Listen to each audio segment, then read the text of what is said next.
This week, we are getting into our next unit topics, which is political participation. So, how do citizens in this country become involved in politics? And we're going to look at, the use of voting, the use of becoming engaged with different organizations, and the use of your money in order to help become engaged again into the politics of this nation. So, to start out this unit, we're going to take a look at the issue of voting. Okay, so we're going to be taking a look briefly at what is the history of voting laws here in the United States, when have people fought for different voting rights, and then what does voting actually look like today when you go to fill out ballots. Okay, so we're going to start by taking a look at voting history. As you see in the picture here at the top, this is more of at the start of our country, those who were engaged in politics, very laissez-faire system. As you can tell, it's kind of one gender, one race that are involved in those politics. And then at the bottom picture there, this is a more recent picture, and you see everyone is engaged in politics. So when we're looking back at the history of our country, we look at, what were the standards when we first wrote all of these laws, what words were being used. And so I think it's always really interesting to see that our founding fathers always said, we the people, right? We start out the preamble of our Constitution with we the people. And so we have to question, who's the people? You know, do you mean everyone who's living on this territory or on this continent? Are you only talking about a certain group of people? So that's what we'll kind of take a look at here first. So originally in our Constitution, it was property owning citizens who were white, who were men. Okay, as of 2021, this has become much, much more expanded to include working class. Okay, so I say that because it includes maybe lower income, those who live below the poverty line. You don't have to own property in order to have a voice in the politics of this nation. African Americans, as we know after the Civil War, women after the 19th Amendment, residents of DC are able to vote now, and non-felons are able to vote in some states. Okay. And you are also able to vote if you are 18 years of age or older. So this has expanded so incredibly much to include a much more diverse group of citizens to have an active role in the laws and politics that are taking place here in the United States. So continuing on, let's kind of break this down into some of the beginning eras. Now, when the country was first starting to get into voting procedures, who could vote, things like that, really the average citizen didn't have much of a say in even what was going on. Average citizens weren't making a whole societal vote on people. It was much more along the lines of that elite democracy, that theme that we talked about back in Unit 1 of AP Government. Elite democracy meaning that only the elite in society, so business, rich, things like that, people who are empowered, they should be making decisions rather than the average guy. So because of this, during the beginning of our country, state legislators would select an elector who would then vote for president. Now this system is still in place for some states, it's not in others. Halfway through this time period, as we get into the 1800s, 5 out of our 16 states at that time allowed for a popular vote to select an elector. So a popular vote would mean that anyone who is able to vote, so again at this point it's your land-owning white male citizens, they are then choosing who they want to be as the elector from the state in order to then select president. By 1823, that popular selection became pretty much the practice nationwide. But what ends up happening because of this selection process and the fact that state legislators are the ones who are selecting who's then going to vote for president, we're going to see some interesting use of money. So if you are making donations to a certain state legislator, are they going to be making decisions that you want? Since, the average person wasn't going out and voting. So if you were a wealthy businessman and you wanted to have influence in politics still, yet you weren't a state legislator, how you use your money became very, very influential and corrupt, you could say. In 1830, we have our first major change for voting requirements. We see that property requirement is now removed. So if you are just now a white male and over the age of 21 at this point in time, you are able to become involved in politics. State legislators were voting for the senators who were going to go then represent them in Congress. So what this would look like, for example, is today we have Debbie Stabenow and Gary Peters. So instead of the citizens of Michigan voting in Debbie or Gary, it would actually be the state lawmakers who are deciding the senators who would then represent them in Congress. Again, we're seeing that use of elite democracy kind of in place. And again, that's going to lead back to misuse of campaign funds in order to influence laws and decision making, things like that. Now, the 17th Amendment did end up changing this system, because obviously, as we can kind of tell from this political cartoon here on the right, wasn't a great system to use. It actually ends up disqualifying a lot of people because of money funds, things like that. So in 1913, they changed this system for selecting senators in Congress to where then it was a popular election by those that lived in the state. And that's still what we use today. So when you guys go and vote in your next round of elections, you will have a chance to vote for who's going to represent, who you want to represent you in Congress. So those making decisions over in DC, and we get 2 per state. Every state gets 2. Okay, so now the citizens are actually voting directly for those people. So what are some of the big amendments that have changed the process of voting here in the United States? Let's go through those. These are in chronological order as well, so we'll be able to see really the big ones, obviously after the one from the last slide of taking away that property ownership qualification. These are all going to be in order so we can kind of see like how long did it take to get some of these landmark changes in. And you're going to maybe realize it wasn't that long ago that we were still disqualifying people from voting. So our first one here is the 15th Amendment. This was passed or ratified in 1870. So citizens shall not be denied the right to vote based on race, color, or previous condition of servitude. Okay, so this was a part of the stipulations to allow the South to join back in the Union, that if you were going to join back in the Union and be considered a part of the United States, you would have to accept and ratify the series of amendments that are going to then include African Americans at this time. And one of those was obviously the 15th Amendment, which allowed past slaves, now U.S. citizens, African Americans, to be involved in the political decision making. After this, we see the 19th Amendment. This is passed in 1920, where citizens shall not be denied the right to vote based on account of sex. Now, this was a tough fight, especially for women. Okay, so this basically allowed women the right to vote. And it was a tough fight because a lot of people didn't even think women should be involved in talking about politics. That's a man's conversation, and women aren't educated enough in order to have a conversation and vote on things.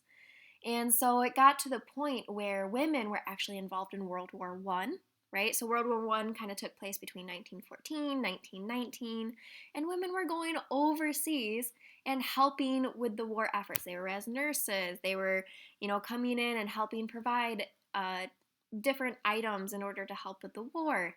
And so when they came back from the war, it was like, well, we were a part of this whole process. we should also be able to have a right to vote. And so they pressed Woodrow Wilson to keep saying, like, really, you're not going to allow us to vote. And obviously, eventually, they end up allowing women the right to vote. We ratified that amendment, but it was a very tough fought one. Next, we have our 23rd Amendment. This was in 1961. And this allowed for the citizens living in the District of Columbia to vote.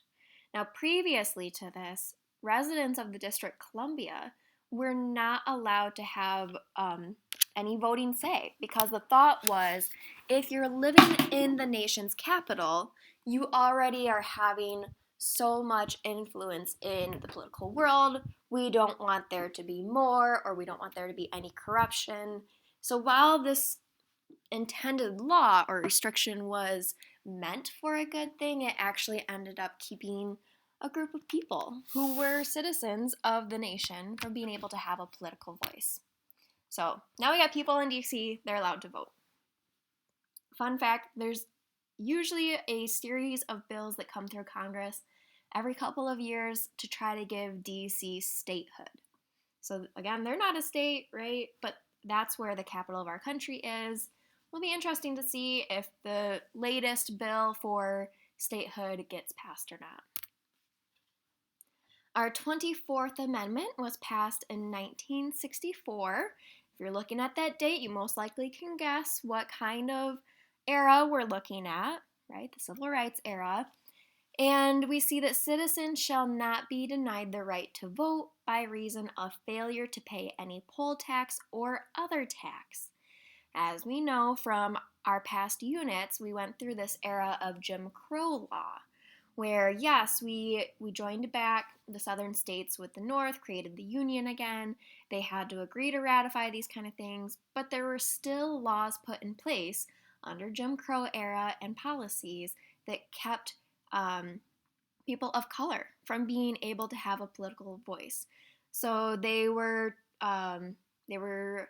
bullied away from being able to go to the polls. They had to maybe pass some literacy tests, so they would be asked to read or write something, and obviously they weren't at that point yet because of generational and systematic failures. And that comes along with having money too. So essentially, this is breaking down that barrier, again, either for people of color or those living in poverty.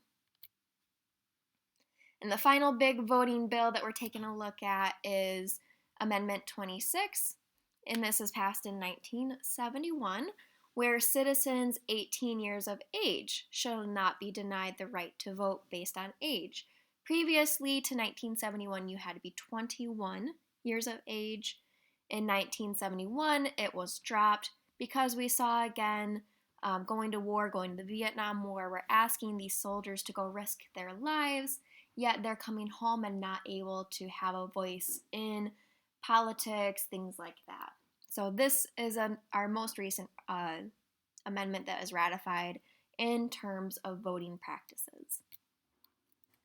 So when we look at voting, a lot of times voting is used to kind of understand the data, trends, predictions as time goes on, trying to understand, again, the human mind, really. How do we as humans interact with each other? And so when we're taking a look at these different practices, we're able to see a couple of things. Typically, people who are voter eligible, so this again now includes 18 plus women, people of color, men, probably forgetting something in there, but basically if you fall into the category of like, yep, you're able to go vote now, we're actually only seeing that about 50 to 60% of those people who are eligible are actually going and participating in presidential elections. Out of registered voters, that's about 70%. Okay, so in order to go vote, you have to go get registered in your county or local election district. Okay, so city of Marshall or maybe your township that you need to go to. So out of registered voters, only 70% of them, too. We're not getting full participation in the voting process. As far as our midterm elections, we only have about 15 to 30% of turnout. And that's because of a couple of things. Why not vote? Well, one is logistics, actually physically getting to a location in order to place your ballot. Now, this may be you got sick on election day. Maybe you have children at home and you don't have anyone to watch them. So you're not able to go because you've got your kids with you. Or maybe you have work, right? Elections are typically happening during the week, and so it's hard to get time off of work in order to go to those elections. In some states, people are restricted based on either their past criminal history or whether they have been deemed mentally incompetent. Okay, so in some states, if you are a felon or a past convicted felon, you lose your right to vote. And then people who are, again, the mentally incompetent, trying to understand, like, do they know what they're voting for? Or is this going to be a misuse of an overseer, placing a ballot kind of a thing? So in some states, this is not all, some states, those people have been restricted. The two next big ones are basically why a lot of people are not getting involved in politics anymore. And we see that as voter apathy, where it's like, meh, I don't really care who becomes president, right? So why am I going to go vote? Either way, one gets elected, and I don't care either way. Okay, we see that a lot of times in citizens, or we see political efficacy, or thinking my vote doesn't make a difference, so why am I going to go vote? I'm just going to waste my time. Or my opinion doesn't matter to the government, my vote doesn't matter because it's going to be so off-sided anyway, so I'm just not going to go vote. That's one of the biggest reasons that we're seeing people either get elected who people weren't expecting to, or just people not going out to vote. Okay? So, how are people voting the way that they do? What decisions are people making in their minds before they go and place a vote? So, we're going to break down some of these different voting models. Much encourage you to consider being all of these different voting models because it is, again, going back to, am I being an informed voter? So, the first one is rational choice voting.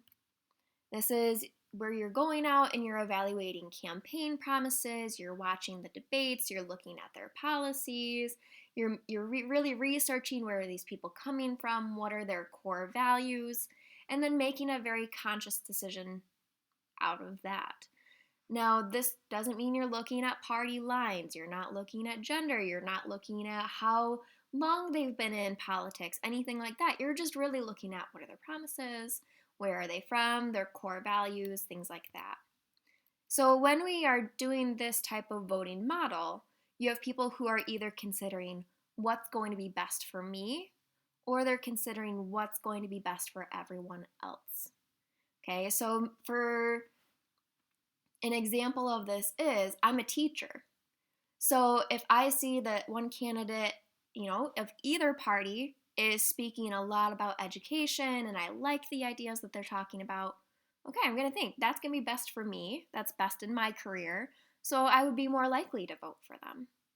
Now, what's best for everyone, this could be in terms of taxes or in terms of healthcare. I already have healthcare, I already have health insurance.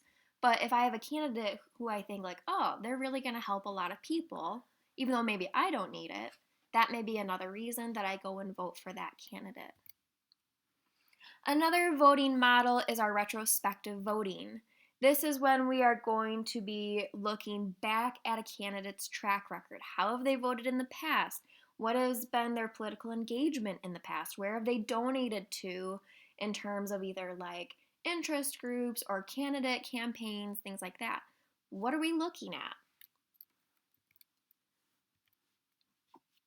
Continuing on, we have prospective voting. And this is, obviously the opposite of retrospective, where we're anticipating the future. And so we're going to have to be looking at the candidate and think, okay, I expect this is going to happen down the road. Are they going to help me down the road? So right now, we're kind of looking at a lot of the big topics in politics right now is the economy. with COVID and stimulus income checks, all of those different things, housing market, that all gets involved in the economy. And so people are going to be projecting like, okay, our economy is going to be in fluctuation over the next couple of years. We need to have a person in power, a person voting for me that is going to know what they're talking about. We need someone who has experience in interacting with money, economy, things like that. So anticipating the future and then voting on someone who you think is going to best help you down the road. Then we have party line voting. This is pretty common when it comes to people, especially if we aren't getting as informed of voters going out and making decisions. A lot of times we see them doing this voting model, which is party line voting. This is where you're voting based on party affiliation. Okay, you're not looking at every candidate individually. You're just saying, oh, they're Republican, I'm going to vote for them. Oh, they're Democrat, I'm going to vote for them, without really going in and digging in between what are the two different ideas. And that's probably because you align maybe more with one party over the other. And so you'll think, yep, that party already makes a better decision for me rather than this other one based on trends in the past, or just based on my core values. So in Michigan, when it comes to party line voting, this actually just changed back in 2018. We had some voting law changes. Primary elections are by party. Okay, so when you walk in to your election building where you're going to place your ballot, they're going to walk in and say, do you want a Republican ballot, a Democrat ballot, or a third party ballot? And you're just going to say, I would like this one. Now that's only for your primary elections. November, it is not like that. November is just one big ballot, and you just go through and you select which person is best for you in that position. If you are interested in learning more about the new voting laws in Michigan, I've got a link here that kind of breaks it down in really simplified terms, and it has a lot of good information. A lot of our laws changed only 3 years ago, so definitely take a look at that. So this question I want us to kind of think about, we've talked about a lot of information about voting. We talked about the history, some of the trends and why people aren't voting, and then we've also talked about how should you make decisions when you are getting ready to go place your ballot. So how are voting rights protected, and how have voting procedures been restricted? So we're really looking at protected and restricted. So I'm going to actually break this down into kind of like a T-chart where we've got protected on the left, restricted on the right. So let's go through those. How have we protected a person's voting rights? Okay, well, we know obviously we don't have to be property owners anymore. African Americans, women, residents of DC, if you're over the age of 18, all these people are able to be allowed to vote. And more recently, we've seen changes in absentee voting. So when we go back to the slide thinking about why are people not getting out to vote, a lot of it comes down to like childcare, you were sick, or you just couldn't get off of work. Now, in some states, you're able to do absentee voting, where you get your ballot in the mail, you fill it out, and then you either drop it off or you mail it back. Okay. We also have early voting in some states as well, where states will say, okay, if you come to the office on this date, which is maybe like a week or two before election day, you're able to still place your ballot. Maybe you have conflicting schedules that day, and instead you're able to go vote a different day. So offering multiple opportunities for citizens to get there in person in order to place their ballot. Now, when have we seen voting laws restricted? Why are people still not able to go out? What have been some issues in the past? Well, minors, so anyone who is less than the age of 18, still are not able to vote. Okay, obviously, as you know, you chose to take AP Government. You are interested in more advanced political conversations. You have political opinions, but you have to wait. Even though you're a citizen, you still have to wait to become involved in the political process. Okay, so that is a conversation that takes place, especially among college students. Once people turn to the age of 18, that's really a big piece of like, why are we denying the right to vote for minors even though they're citizens? They are held accountable under the same laws as people who are over the age of 18. So that's a conversation there. Felons. Okay, in some states, once you have a felony on your record, you are not allowed to place a vote anymore. So, taking someone's right to vote because of being incarcerated, is that a civil rights issue? Why are we not allowing them? They're still citizens. Again, they're still being held accountable under the government as other people. Whereas another side of that conversation may be, that's punishment. That's a way, that's an incentive to not commit crimes, is that you aren't going to be able to be involved in politics after. So that's a very hot topic of allowing felons to vote. Are we denying people the right to vote, or is that incentive to not break the law? We still see restrictions on working families. As you saw, data wise, only 50 to 60% of eligible people are registered and are voting. In even our presidential elections, 15 to 30% for our primaries. A lot of times it's really hard to get away from your family, to get away from kids, to get away from a late work meeting or whatever it is. Your kids have a football game that night. It's hard to get away from your family in order to go practice that right of yours as citizens. So, how are we being able to combat that? Obviously, we are working on absentee voting, early voting, things like that. People who are of low income, there is also a hard time for those people to get to a ballot in order to place their vote. One, because maybe they don't have accurate transportation that they can rely on, and so they aren't able to travel in order to get to that voting location. Maybe because they are of low income, they can't take a half day off of work. Because if they do, that money isn't going to come into their account. They're not able to pay a bill or feed their kids, things like that. So, low income families are definitely at a disadvantage when it gets to voting matters and eligibility. More recently, if you've seen it in the news, there's a lot of states that are addressing the issues on absentee voting. So we're kind of seeing, again, voting procedures getting restricted a little bit more on terms of absentee voting.